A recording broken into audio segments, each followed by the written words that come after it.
Uh, Thank you, Mr. Chair. I've just been listening to the comments today during this hearing, and I hear these things like we want to trim the inefficiencies in government. We want to do the least amount of harm, is what someone said.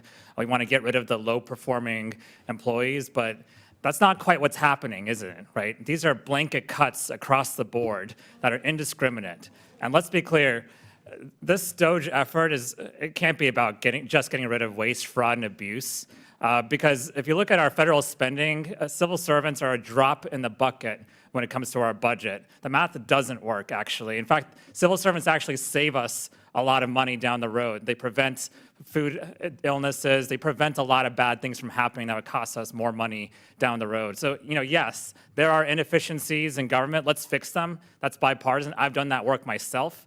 But, if the kitchen cabinets in your house are broken, fix them. Don't burn the house down, right?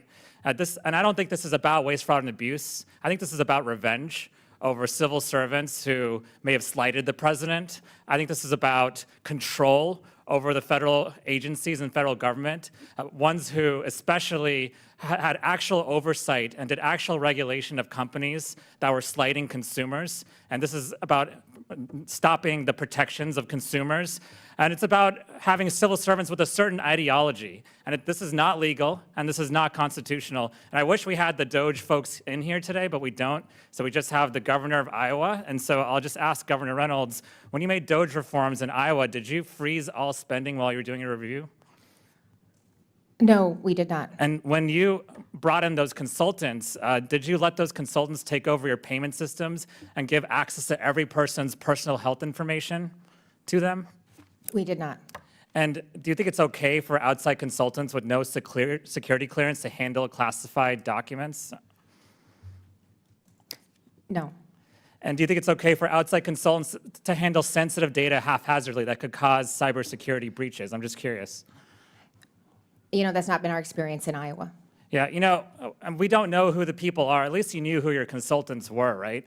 We even tried to go into the Treasury building and meet with them. We tried to go into USAID and meet with them, and we were turned away, us, members of Congress. But the reason I know what's going on inside those buildings is because I have constituents who actually work in those buildings. And let me just tell you some of the stories I'm hearing. One at USDA said that they've frozen funding to control invasive species protections, which would cost us hundreds of millions of dollars if these pests get into our country and devastate crops and livestock in states like Iowa. Or at one agency, they actually just came in, one of the DOGE employees came in and said, just cut 50% of the employees indiscriminately. And then the DOGE employee actually started living inside the building. So our federal agencies are now Airbnbs, apparently. And now we have nuclear scientists that are resigning. We have PhDs. They're not dumb people. They may not have 200 IQs, but it doesn't seem like the DOGE people do either. But what they're doing is they're resigning because they don't want to put up with this anymore. And it's going to be hard to replace these folks. It's going to be a brain drain on our federal government. This is not the right sizing of government. This is the dumb sizing of government, and it has to stop. And Congress has oversight over this. This committee has oversight over this, but what are we doing about it? We're talking to the governor of Iowa, no offense. We're talking to think tanks. We're talking to folks that are not actually doing this work. Let's actually give the American people answers. Let's give our constituents answers, and let's actually use Congress's powers to fight this, or at least figure out how we can work together to fix what's wrong in government. I'm down to do that. I know both sides of the aisle want to fix what's wrong in government.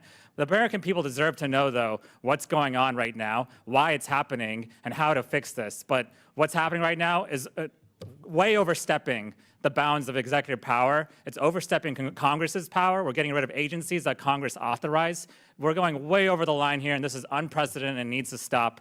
And so we're going to continue to ask questions. We're going to continue to ask for hearings, and we're going to continue to ask for the people who are actually doing this, because we want answers.